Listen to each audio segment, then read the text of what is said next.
Buenas noches, ya es fin de semana y les propongo que nos olvidemos por un rato de todo lo malo que está pasando en México y en el mundo para atrevernos a reflexionar con un poquito más de calma. ¿Qué tal si hoy hablamos sobre el amor y la revolución? Hay quienes creen que hablar de amor es una cursilería o una señal de debilidad, pero el amor también es una fuerza transformadora como pocas, porque difícilmente se puede hablar de amor sin algún tipo de revolución, y más difícil aún, lograr una revolución sin amor. ¿Acaso los grandes revolucionarios de la historia podrían haber hecho lo que hicieron sin amor? ¿Sin amor hacia una causa, por ejemplo? Ese es el punto de partida de SRÉCKO HORVAT en este maravilloso libro La radicalidad del amor, un magnífico texto donde el autor no solo asegura, sino que defiende la idea del amor como una de las mayores fuerzas revolucionarias en el mundo actual. Hoy en el estudio, el filósofo croata SRÉCKO HORVAT para hablar sobre la radicalidad del amor. No se lo pierdan.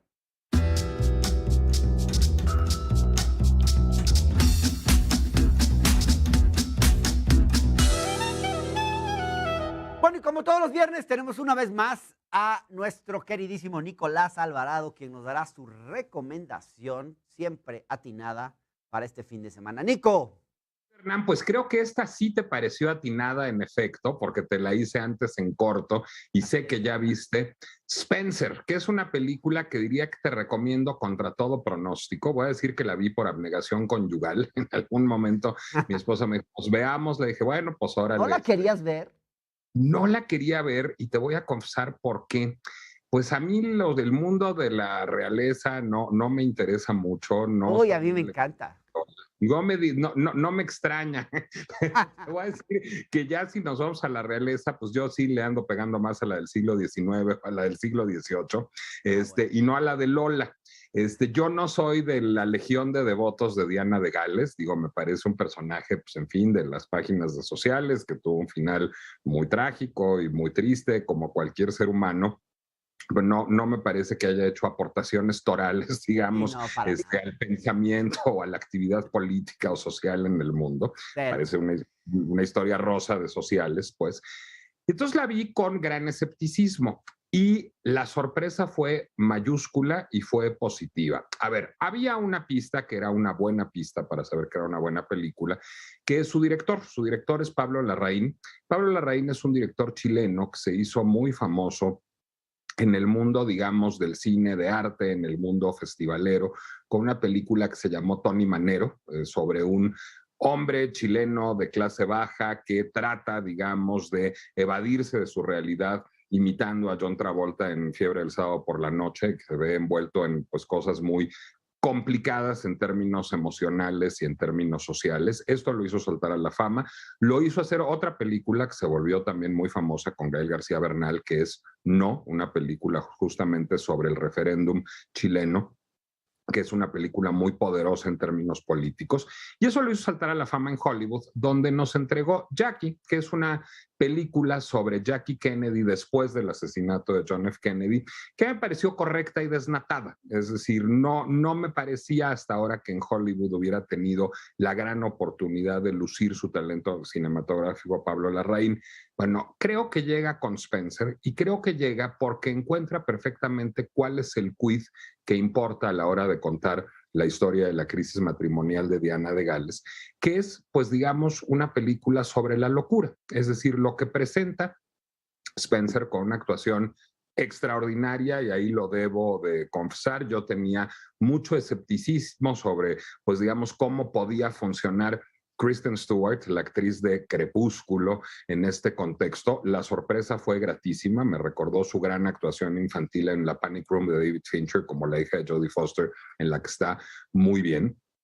Y lo que hizo es utilizar esta premisa de una mujer que no pertenece a la realeza, que está casada con un hombre con el que tiene una crisis matrimonial, que vive en un contexto, diría yo, casi kafkiano, en donde hay una serie de rituales delirantes que van en que cada año se siente alguien en una báscula al llegar a los festejos navideños y se vuelva a sentar al término de los festejos para ver si subió los suficientes kilos, porque esto sería un indicador de alegría. Esto a una mujer que padece bulimia, como la padecía Ana de Gales.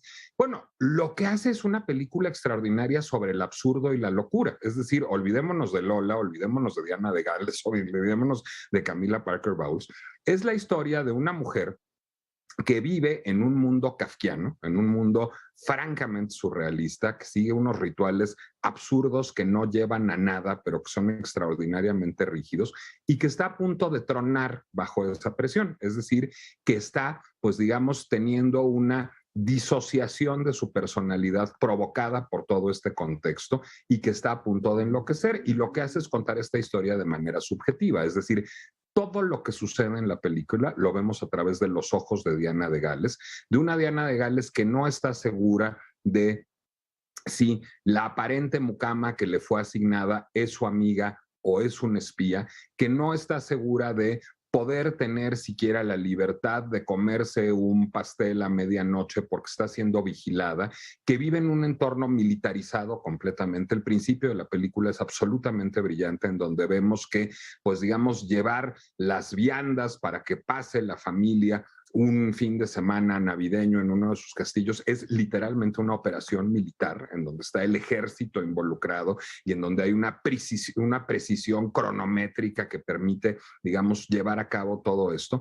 Y entonces, a partir de esto, olvidémonos del personaje y de la anécdota, lo que nos entrega Pablo Larraín es una película sobre la locura que resulta absolutamente extraordinaria. Creo que gran parte de ese mérito está también en la música. La música es de Johnny Greenwood, uno de los músicos de Radiohead, que ha hecho ya partituras cinematográficas y que aquí hace una música disonante con muchos elementos de cuerdas que recuerdan pues, en gran medida al Bernard Herrmann de las películas de Alfred Hitchcock o de Orson Welles, en donde sentimos que, pues digamos, incluso el cerebro está a punto de explotarnos, igual que está a punto de explotarle a Diana de Gales, por vivir en un entorno que es absurdo y en donde nunca estamos seguros de ver lo que estamos viendo, nunca estamos seguros de que la percepción sea correcta. Tiene momentos visuales memorables en donde, por ejemplo, ella tiene una suerte de quiebre interno y está harta de estar en la escena en la que está y se arranca un collar de perlas que acabamos de ver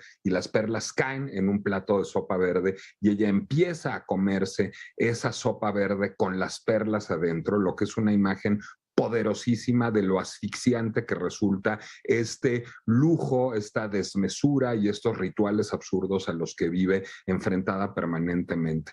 Desgraciadamente no fue una película a la que tratara bien la crítica, ha recibido muchos reconocimientos por la actuación de Kristen Stewart, que es muy buena, por la música de Johnny Greenwood, que es muy buena, pero yo creo que le quedó a deber la crítica y le quedó a deber el mundo de los premios, no solo en Estados Unidos, sino en el mundo, a Pablo Larraín un reconocimiento por la que creo que es su mejor película. Creo que es una película que toca fibras, digamos, de lo que puede dolernos el mundo, lo que puede herirnos el estar viendo cómo el absurdo del mundo se contrapone todo el tiempo a nuestros deseos, a nuestros sentimientos, a nuestras ideas, y cómo el mundo puede hacernos fácilmente estallar en cualquier momento. Creo que es una película que se debe ver, que nos enfrenta, digamos, a un director chileno que está en su plena madurez, en una inventiva enorme tratando de renovar y logrando renovar el lenguaje cinematográfico y afortunadamente, bueno, sigue en algunas salas todavía porque se estrenó hace ya un ratito, pero además la podemos ver ya en muchas plataformas digitales. Afortunadamente ya está disponible para streaming. Spencer, de Pablo Larraín, con Kristen Stewart, que a mi juicio me parece que compite con la Macbeth de Joel Cohen, así lo diré, por ser la mejor película del año, hermano. La verdad es maravillosa, Nico. Creo que además de la música que mencionaste tú, la actuación, la escenografía, el vestuario, el diseño de arte, es una película muy artística, me parece a mí. Realmente me pareció hermosa y creo que es una muy buena recomendación para quien no la ha visto. Entiendo que está todavía en los cines, así que pues vayan a verla, ¿no? Gracias, Nico, como Línea o en siempre. casa. Gracias, querido Hernán. Un abrazo. Un abrazo grande. Ya regresamos, pero antes déjenme recordarles que ya somos más de 1 millón de suscriptores en nuestro canal de YouTube y queremos invitarlos a que se unan en nuestra comunidad virtual en la que pueden ver este programa en vivo y en directo en el momento que quieran, o lo pueden ver de forma diferida si se perdieron el programa a la hora que sale. Les recuerdo, ya nos recibimos este reconocimiento muy bonito, estamos muy orgullosos en la Octava porque ya somos 1 millón de seguidores en YouTube, más que latinos, por cierto, y estamos muy contentos por eso. Bueno, vámonos a una pausa, ya regresamos. Tenemos una entrevista con el filósofo croata SRÉCKO HORVAT. Ya volvemos.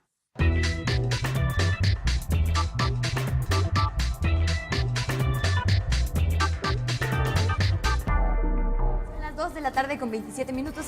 Si buscas que la información sea cercana, a detalle, clara y objetiva, estás en el lugar correcto en La Octava Noticias con Luisa Cantú. Un noticiario fresco y dinámico construido de manera actual para que te conectes con el mundo en tan solo 60 minutos, con todo lo que requieres para estar realmente informado. La Octava Noticias con Luisa Cantú, de lunes a viernes a las 2 p.m. por La Octava. El enfoque periodístico hecho por y para la gente están en La Octava Noticias con Jesús Escobar. Los crímenes en contra de periodistas, ¿qué es lo que pasa a su alrededor? La información al momento en un noticiario en el que tenemos mucho que decirte, pero sobre todo donde nos importa más escucharte. Como siempre un gusto, como siempre un placer. La Octava Noticias con Jesús Escobar. Lunes a viernes, 6 p.m. por La Octava. No bajes la guardia, sube el cubrebocas, vacúnate y sigue con la sana distancia. Usar el cubrebocas es muy importante para evitar contagios, pues el virus se propaga por el aire que respiramos. La vacuna es un gran apoyo de inmunidad contra el COVID-19. Vacunarte tiene altos porcentajes de efectividad contra el virus, rompiendo la cadena de contagios. Evitar lugares aglomerados y respetar la sana distancia son igualmente métodos efectivos para evitar contagiarnos. No bajes la guardia, sube el cubrebocas, vacúnate y sigue con la sana distancia. Sigue la información, el análisis y el debate donde estés, suscribiéndote al canal de La Octava en YouTube. Escanea el código. No te pierdas el Octágono. Estamos muy contentos porque nuestro proyecto va para arriba. Ya somos 1 millón en YouTube. Tú también, suscríbete a La Octava.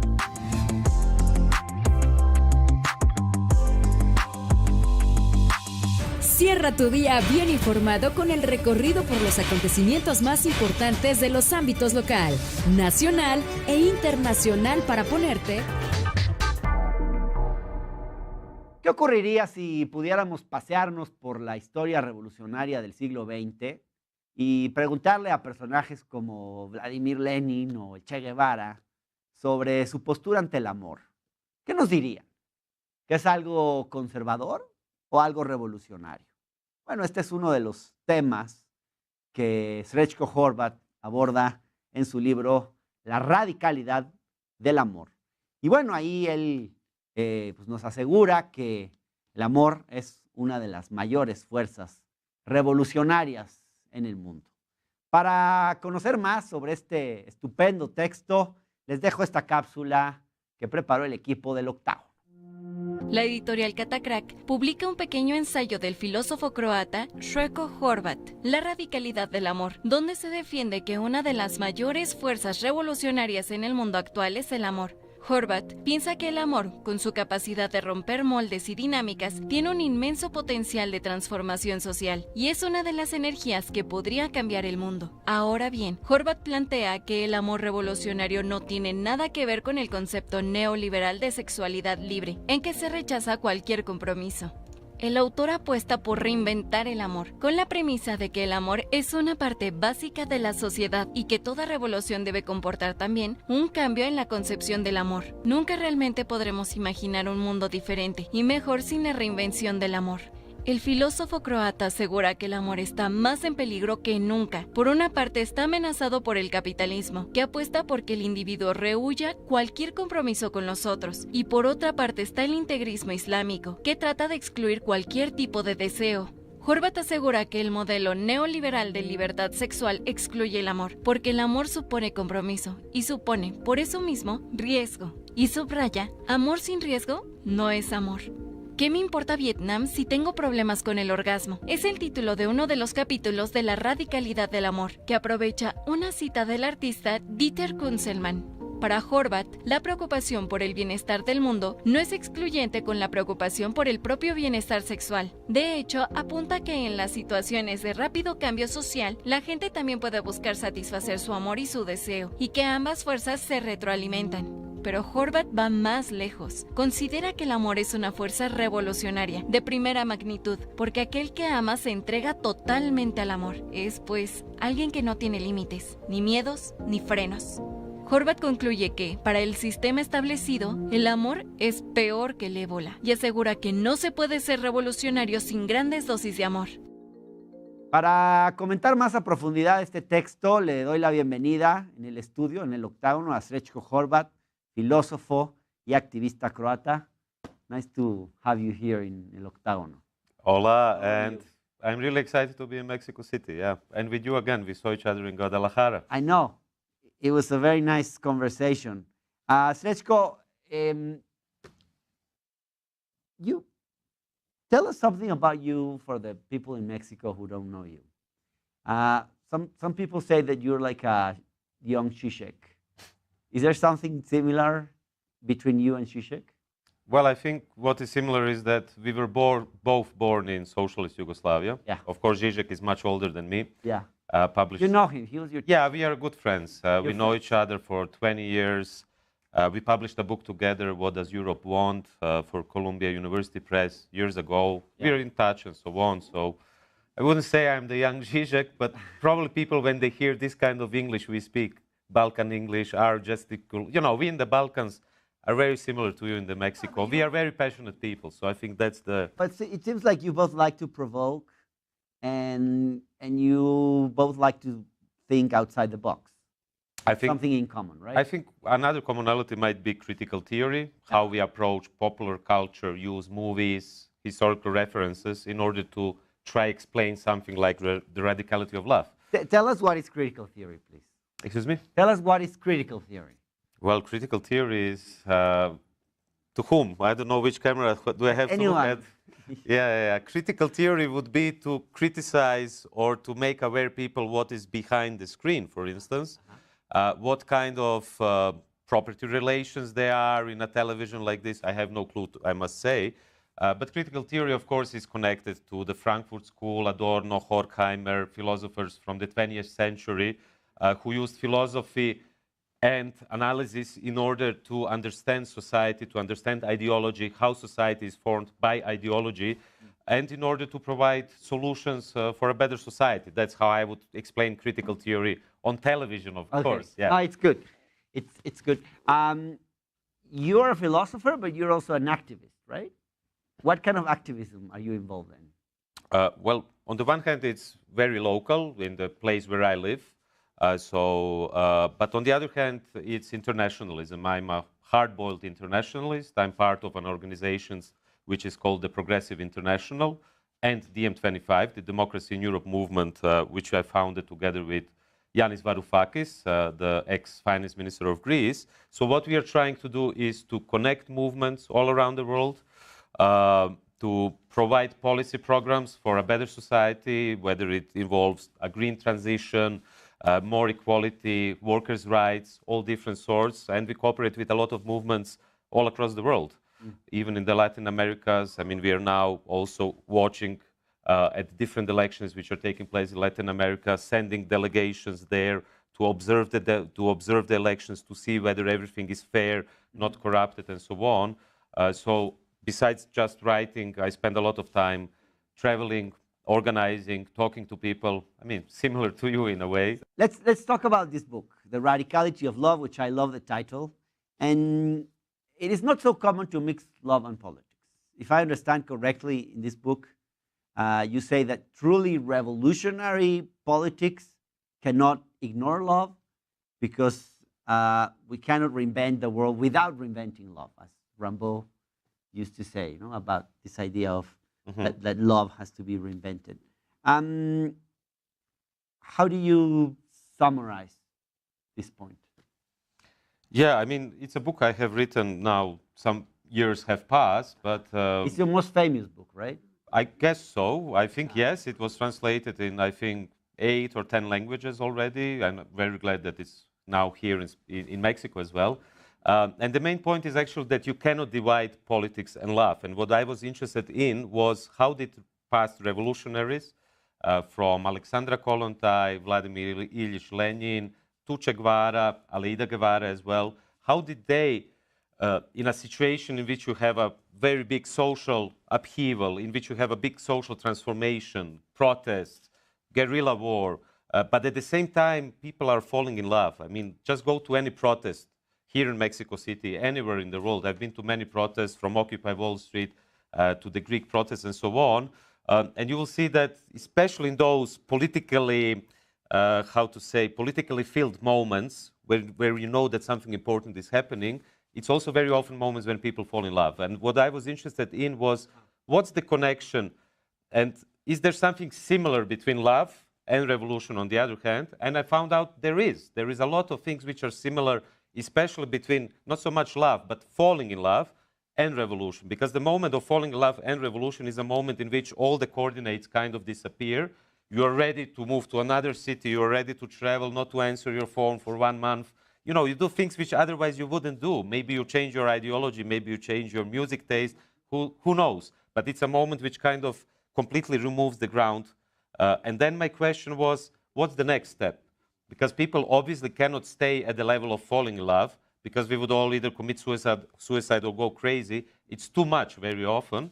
And then how do we go towards a kind of relationship which involves friendship, solidarity, mutual understanding? And what I was trying to do is to understand how different revolutionaries understood this topic. And then, for instance, you have one of the greatest feminists in history, Alexandra Kollontai, who, when the October Revolution started, introduced laws, as a state, which some of them are more radical than the laws we have today. So, for instance, 2017, they permit homosexuality. Yeah. In Soviet Russia, that's almost 100 years ago.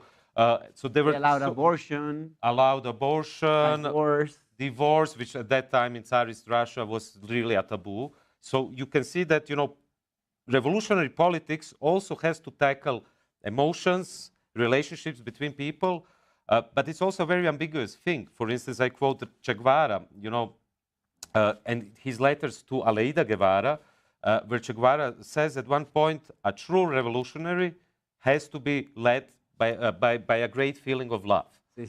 On the other hand, in another letter, he says a true revolutionary has to be a killing machine. And then you see, okay, we're going to talk about this. We're going to talk about this step by step. But let me go to a short pause, and we'll come back in a second. Ya regresamos. Estamos con ustedes en el Octágono platicando con SRÉCKO, HORVAT, sobre su libro La radicalidad del amor.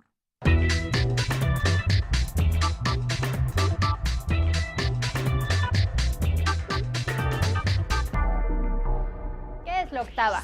Somos periodismo con credibilidad, un medio informativo digital que despliega sus contenidos en las principales plataformas sociales, los cuales impactan cada mes a cerca de 200 millones de personas. Nuestro contenido multimedia de noticias, análisis y opinión generan alrededor de 30 millones de reproducciones al mes. Y gracias a ti, actualmente somos una comunidad de 1.400.000 personas que siguen nuestras redes. No solo eso, somos también Noticentro, uno de los podcasts más escuchados de América Latina, con más de 4.5 millones de descargas al mes. Pero sobre todo, somos un equipo que sigue construyendo e informando en la era digital. Recuerda, la Octava es tuya. No bajes la guardia, sube el cubrebocas, vacúnate y sigue con la sana distancia. Usar el cubrebocas es muy importante para evitar contagios, pues el virus se propaga por el aire que respiramos. La vacuna es un gran apoyo de inmunidad contra el COVID-19. Vacunarte tiene altos porcentajes de efectividad contra el virus, rompiendo la cadena de contagios. Evitar lugares aglomerados y respetar la sana distancia son igualmente métodos efectivos para evitar contagiarnos. No bajes la guardia, sube el cubrebocas, vacúnate y sigue con la sana distancia. Carmen Aristegui está en la Octava con Aristegui Noticias. No lo dude nadie, es una batalla por la libertad. En el noticiario matutino que brinda a la audiencia la actualidad de la política, la economía, la cultura y del mundo en general, con la libertad de prensa que el público requiere para saltar las barreras de la comunicación hacia una sociedad mejor informada. Aristegui Noticias, lunes a viernes a las 7 de la mañana, por la Octava. El enfoque periodístico hecho por y para la gente están en La Octava Noticias con Jesús Escobar. Los crímenes en contra de periodistas, ¿qué es lo que pasa a su alrededor? La información al momento en un noticiario en el que tenemos mucho que decirte, pero sobre todo donde nos importa más escucharte. Como siempre un gusto, como siempre un placer. La Octava Noticias con Jesús Escobar, lunes a viernes, 6 p.m. por La Octava. Son las 2 de la tarde con 27 minutos. Si buscas que la información sea cercana, a detalle, clara y objetiva, estás en el lugar correcto en La Octava Noticias con Luisa Cantú. Un noticiario fresco y dinámico construido de manera actual para que te conectes con el mundo en tan solo 60 minutos, con todo lo que requieres para estar realmente informado. La Octava Noticias con Luisa Cantú, de lunes a viernes a las 2 p.m. por La Octava. Estás viendo El Octágono. Sigue nuestra programación.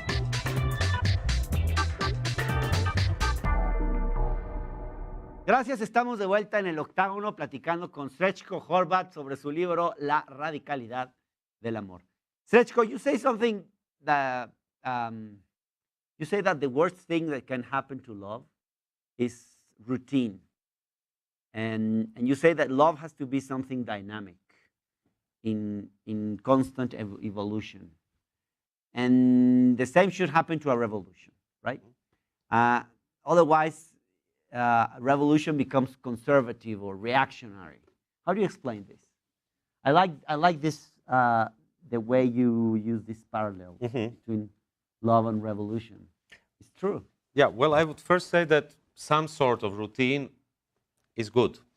You know, both in revolutionary movements and also in love, you know, a kind of routine where, I don't know, you every morning you drink tea or coffee and have breakfast with your loved one, or from time to time, that's another parallel, on important dates, we gather on the streets, show our respect to the fallen victims of fascism, for instance, and that's also a kind of good routine, you know, when people in revolutionary movements come together, sing revolutionary songs, have dinner, have fun, and whatever. And I think this kind of routine is good. And also in relationships, to have a kind of routine, you know, when two people or more in polyamory have a sort of routine which kind of reenacts the relationship constantly and kind of reminds us how important it is. But not too much routine. But not too much, yeah, of course. So now we come to the other side. I think how do you say when it's too little or too much routine? I have no clue. How do you say it? I don't know.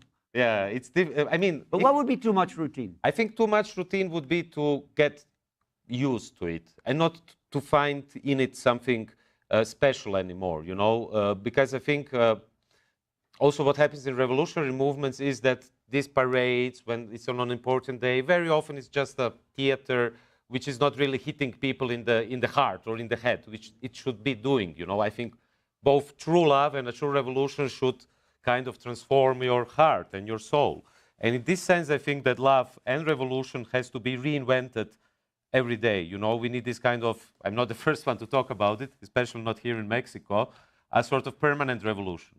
And also permanent reinvention of love. You know, as soon as you see that you got used to your relationship, I think you should think about it. How can this person who is so important to me, how can I achieve a higher level of that relationship where I'm not just taking the other person for granted? Or Alexandra Kollontai, for instance, whom we mentioned already, the great Soviet feminist, talked about against the privatization of heart. And I think it's connected to this kind of routine. When people get so used, they privatize the other person, in a way, privatized, almost like a commodity, and they turn the other person into a commodity, into a product. So what I'm also talking about, and this has been published, I'm saying, 5-6 years ago, today, with Tinder, Grindr, all the social dating apps, you can see that what we have is a commodification of love. So we turn people in objects. We just search, who is the best match, go, we fuck with them, whatever. There is another one on the market. So people are actually afraid to bond. People are afraid. You never use those apps? Never, luckily. In your life? No. Never. I mean, maybe I'm... Not even once? Never. I mean, I was talking so you're really against the use of these apps? No, I'm not against it. I'm not against it. I'm just saying... But you see it as a byproduct of capitalism? Absolutely. Absolutely. I mean, just look...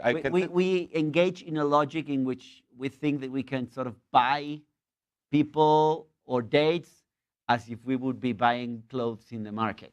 Precisely. And I don't know about Mexico. Very apocalyptic. But it's true. I mean, I can tell you about the country where I come from and Europe, because I travel a lot around Europe. So after the pandemic started, so 1.5 years ago or 2 years ago, and also if you look at the statistics, the use of Tinder, Grindr, all the dating apps was just rising like a, like a volcano. It was exploding. Most of my friends who are single are using it. It helps them, of course, to have a nice sexual night or whatever, but it doesn't really help building longer, lasting, deeper relationships. And I think this is the problem. And there is another problem which I have to say as an anti-capitalist. The problem is that these platforms are owned by Silicon Valley companies. Yeah. They don't pay taxes. They know everything about you. I get the point, but somehow it could turn into a sort of moralist argument. Yeah, I hate moralizing. People might want to have sex, and these apps makes easier to have sexual encounters. If that's what people want, it's okay. But if what people want is to fall in love, maybe you want to say, no, this is not the way. Yeah, right? I agree with you, and I hate moralizing, I hate patronizing. This is always what the grandfathers do to you and so on, and suddenly you sound old when you say, I didn't use it and so on. But my problem is that, first, very often it's superficious, very superficious. It's absolutely fine if you want to fuck every night. I don't care. Just don't fuck with me, or I will fuck with you if you fuck with me. I mean, but sorry to say so much times, fuck on television, okay. You can just do a beep. But my point is, television channel. You know what? Let's see what will happen. But I'm saying, imagine that you are falling in love in conditions which are not controlled by you. You think that you are controlling it. I'm just looking who is the best match for me. But it's a global multinational corporation, a platform which is knowing. So capitalism is actually changing the way we fall in love and the way we engage people. Absolutely. In a very intimate way. Yeah, and it's not the first time. I mean, the very concept of romantic love, romantic love. I would describe myself as a romantic person. I see on your face that you might be a romantic person as well. Maybe I am. But that's also a kind of consequence of capitalism. This idea, if you read Goethe, the Sorrows of Young Werther, you always have this kind of narcissism involved, an image of the perfect match, whether it's, a prince on the white horse or it's the princess or whatever. And then Eva Illouz, a great Israeli sociologist, I quote in the book, and we work together and talk a lot. She coined the term of emotional capitalism and saying that this kind of romantic idea, she even made a survey asking kindergarten kids, for instance, what is your conception of romantic love? Mm. And the most frequent answer was a nice dinner with candles, classic music. Come on. I mean, this is just one very narrow definition. So in that sense, I think maybe dating apps, polyamory and so on are inventing other sorts of love outside of this romantic idea. But my problem is they're still in capitalism. Someone is earning a lot of money when you fall in love or fuck. Yeah, but they're selling us the idea that falling in love could be easy. Like, let's say the same way they sell us the idea that if you have a headache or any kind of feeling in your body or whatever, you just take a pill and magically it's solved. They try to sell us the same with these apps, that you can fall in love easily.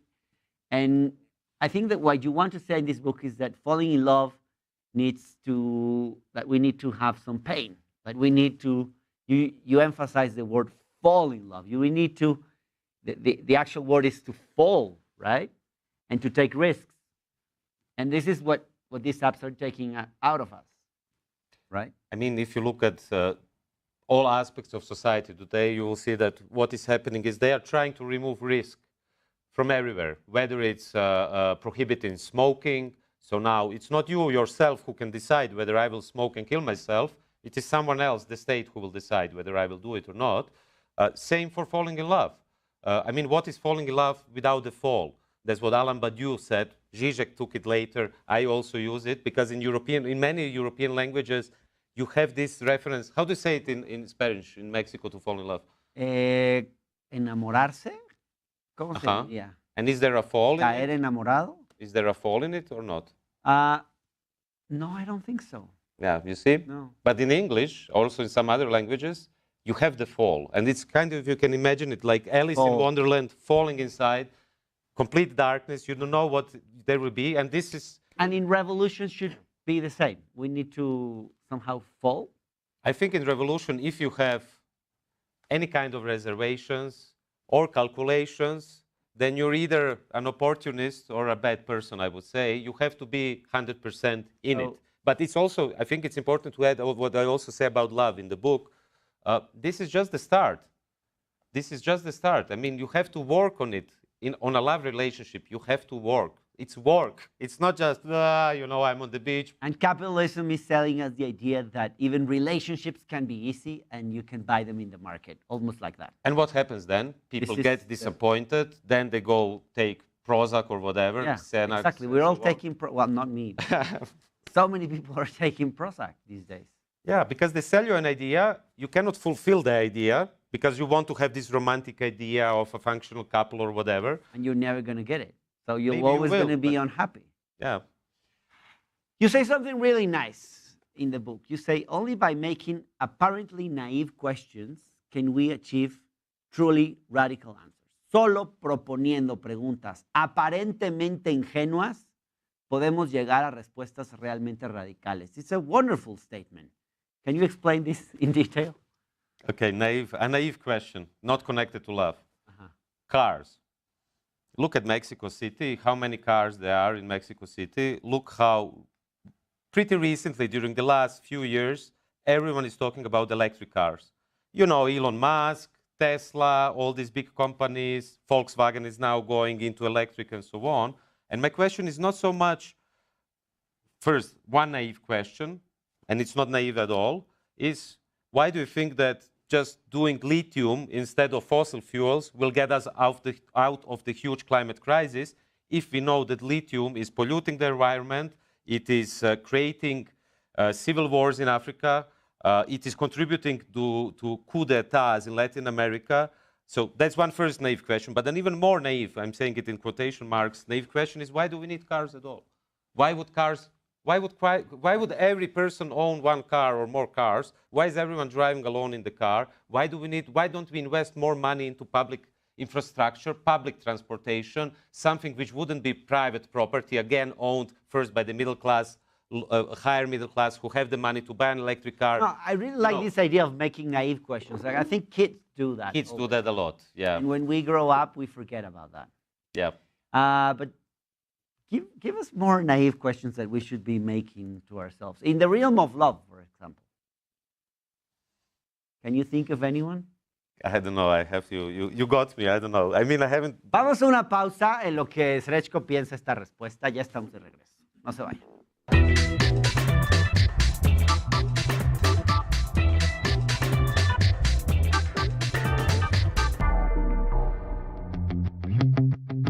No te pierdas el octavo. Estamos muy contentos porque nuestro proyecto va para arriba. Ya somos 1 millón en YouTube. Tú también, suscríbete a la Octava.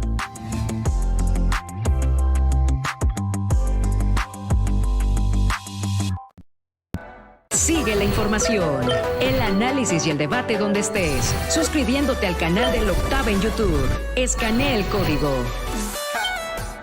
No bajes la guardia, sube el cubrebocas, vacúnate y sigue con la sana distancia. Usar el cubrebocas es muy importante para evitar contagios, pues el virus se propaga por el aire que respiramos. La vacuna es un gran apoyo de inmunidad contra el COVID-19. Vacunarte tiene altos porcentajes de efectividad contra el virus, rompiendo la cadena de contagios. Evitar lugares aglomerados y respetar la sana distancia son igualmente métodos efectivos para evitar contagiarnos. No bajes la guardia, sube el cubrebocas, vacúnate y sigue con la sana distancia. Cierra tu día bien informado con el recorrido por los acontecimientos más importantes de los ámbitos local, nacional e internacional para ponerte en contexto, porque nuestro único propósito es informarte.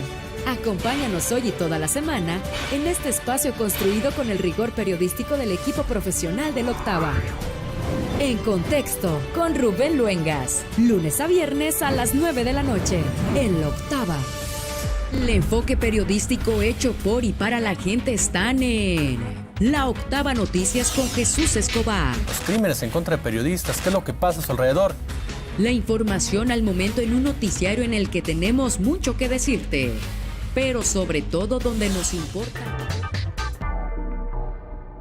Estamos de regreso en el octágono platicando con SRÉCKO, HORVAT y yo tratando de hablar un poco en inglés y haciendo el oso, pero bueno, sigo intentándolo. SRÉCKO, I was asking you about, we were talking about this idea of making naive questions, right? And you say that that's truly radical. And I was asking you if, what would be a naive question in the realm of love, which is the topic of your book. Do you have any idea? Or I still don't know. Okay. We had a pause, but I still don't know. But you probably have a naive question or not? No, maybe I don't know if it's a naive question. Of course, naive questions are not necessarily naive. That's my point. Talking about love, maybe one of my questions is, do you need to have good sex with someone in order to fall in love? Not necessarily, I would say. Not necessarily. Because you can have various encounters. Sometimes it's bad sex and you still fall in love. But I think in order to maintain a relationship, in order to remain in a relationship, you need to have good sex. Yeah, I think it's very important. Well, let's talk about something different that it's in your book, and it's how totalitarian systems tend to repress sexual desire. And you examine several cases along history in your book. You start with the Iranian case, then you go into other cases, and you end up looking at the communist revolution. Why do you find important to look at this repression of sex by totalitarian regimes? Yeah, I find it important because I think sometimes you can find a little spark of totalitarianism even in a revolutionary movement, which at that time seems completely fair, clean, without any kind of bad things. I'll give you a few examples. I mean, the Yugoslav partisan guerrilla, which succeeded to create socialist Yugoslavia out of World War II. We were occupied by the Nazis on the one hand, occupied by the fascists, had puppet regimes in Croatia and so on. At the beginning, it was very interesting. Some of my friends were researching the topic, that among the partisan guerrilla, it was prohibited to have sex with other partisan members. Why? Because Tito and the party nomenclatura thought that would be dangerous for the revolution. Again, you have something similar, surprisingly, in Lenin, who had big discussions with Alexandra Kollontai, where Lenin basically claimed that this energy which you are spending on falling in love, sex, and so on, you could be spending for revolution. But they're different kind of energies. Sometimes they're similar, but what I'm saying is, you have it even in this kind of emancipatory revolutionary projects, that they are afraid of love. They want everything to them. That's also true. That's also true because at the same time, Tito, for instance, was fucking his secretary and so on, but prohibiting others to fuck. But what I'm interested in, is this little spark in movements which at the beginning seem fair, but what is more interesting, what is more dangerous is when totalitarian systems go inside of your intimate sphere. So, for instance, I write about Iran during Khomeini. I visited Tehran also to research about it a bit and so on. I wrote also about Enver Hoxha, the dictatorship in Albania, where you have interesting commonalities. How they start first, of course, is a sort of handmaid's tale. They put the veil on the face of the women. The woman becomes something dangerous. Then they prohibit ballet. They prohibit dance. They prohibit music. They prohibit everything. Everything that is nice. And all your desires. Why? Because the state wants to control your desire. Is left and right similar in this way? Or right-wing movements are more against desire and more repressive than left? Well, it's a good question, because I would say that they use the libidinal economy in a different way. The economy of desire, the unconscious, sexual aspirations, and so on. Of course, if you look at the left, it's characterized by 68, May 68, this huge explosion of sexuality. It's, pro-abortus, for homosexuality, polyamory, non-binary, transgender, everything. Well, you talk about the Berlin Commune? Yeah. In the 1968. I didn't know this. They were crazy, man. They were pretty... 68, that happened 50 years ago. Yeah, they were pretty crazy. They wanted to abolish private property in family. They were against family. They were against relationships. They were against monogamy. Yes, and unfortunately it failed. And I also write about this. Why did it fail? Unfortunately, you say. I say unfortunately because I love... You don't believe in monogamy? No, I'm a serious monogamist. Okay. I am really, in that sense, very critical of polyamory. I admire people who can do polyamory because I think it cannot work out on a long term, or someone will get hurt in the process. I think so. Not in that sense, but I say unfortunately because it was a very interesting experiment. After 68, what you had in Germany was that one part of the movement went into social democracy. We have to go through the institutions, create a better system by entering the institutions. A part of it went into terrorism. I think I write in this book about this, RF, Roterme Fraktion, and so on. And one part, which is in the book on love, had this Kommune 1, because they thought, before the revolution, what we have to do is to revolutionize ourselves, to create a revolution in our relationships. And I think this is still correct, because if you and me cannot have a relationship which we, say that the future society has to have, which means let's be good friends, respect each other, trust each other. How can we change the world? Precisely. I mean, that's I think what they did is just very radical, and it didn't function because they were living in a house, 20 people, fucking around and so on. But what appeared at one moment was jealousy. They said there is no private property. Your body is not your private property, so I can do whatever I want and so on. But then what happened is that the other people were starting slowly to realize that some groups are forming bonds which are stronger than other bonds, which I think is completely normal for the human species. So I think, we have to find the dialectics between monogamy and polyamory, because it's also not normal, that you don't have sexual desire if you are in a monogamous relationship. I think, there is a dialectics which we have to find between the two of them. So left and right, what is more repressive? Because today I see much more repression among right-wing government politics than in left-wing politics. They are more pro-church, they're more moralist. But in your long history, you examine several cases and there doesn't seem to be much difference. Everybody wants to repress desire. Not necessarily. I would say that both... The left should be more progressive, right? It should, but often it's not. Not always, but in theory. Often it's not, and I would say a big, how to call it, a big negative characteristic of the current contemporary left all around the world is that they are actually not seriously dealing with desire. They are not seriously digging into it. And I think if you just take what we were speaking about, very interesting topic about the rise of dating apps and how capitalism is now,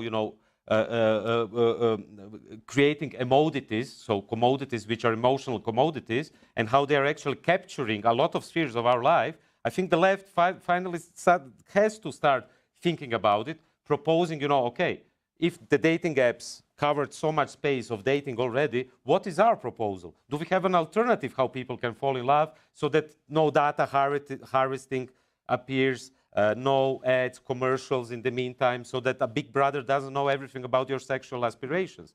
So I think the contemporary left is completely lost, unlike the right.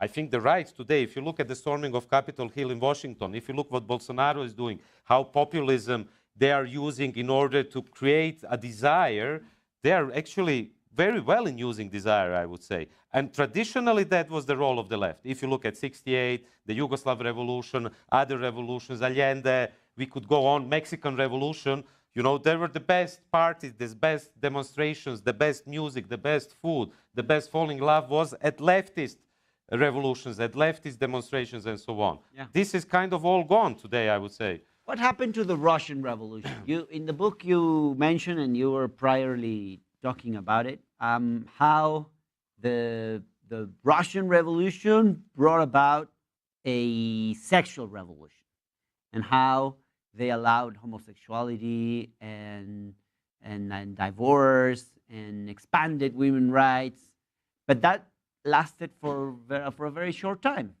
And then the revolution, the Soviet revolution, become conservative in these issues. Why did this happen? It's a really hard, difficult question, which I think in order to understand it, we need to understand how, you know, how after Lenin you got Stalin. Okay. Why did Stalin kill Trotsky here, you know, in this city where we are talking So what you're saying is that the Russian Revolution became conservative in general, so they also became conservative. What I'm saying is what I'm saying is there was something rotten in the Russian Revolution, even when Lenin was still alive. Yeah. What happened later is when Lenin died, of course, Stalin takes full control. A few years later, he removes all the laws which Alexandra Kollontai introduced. So homosexuality is again prohibited. You can be, you know, fined or whatever, end up in prison.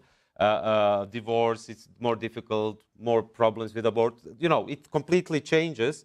And I think, you know, it's very often a test to see, you know, you see a revolutionary movement or a social transformation in society, and as soon as you have a kind of collapse on the level of emotions or relations which involve love, kids, you know, kindergarten or whatever, you can see that that revolution is actually failing. Mm-hmm. And it happened in many revolutions, not just the Russian Revolution. Many people in the left who are critical of the communist revolution, of the Soviet communist revolution, like the figure of El Che. No, they like his character. I like it myself. But you say in the book that he's a very contradictory figure in terms of in his attitude towards love. Why was he? In what way was he contradictory, and why? Yeah, you can. I mean, in the book I write about, that's the way how I met with my good friend nowadays, Gael Garcia Bernal. I write about, on the one hand, his movie, Motorcycle Diaries, which is the young Che traveling across Latin America. And he has this beautiful face, you know, soft, but full of compassion, just like Gael. I think he's the perfect actor for playing young Che. But then you also have the other movie on Che, which is much more, you know, this kind of, you know, he's much... You see that he lived a life which was full of disappointment, violence, and he changes, you know, this other Che, the older Che. And I think this contradiction, when you read letters between his wife, Aleida Guevara, and Che Guevara, you can see this constant tension.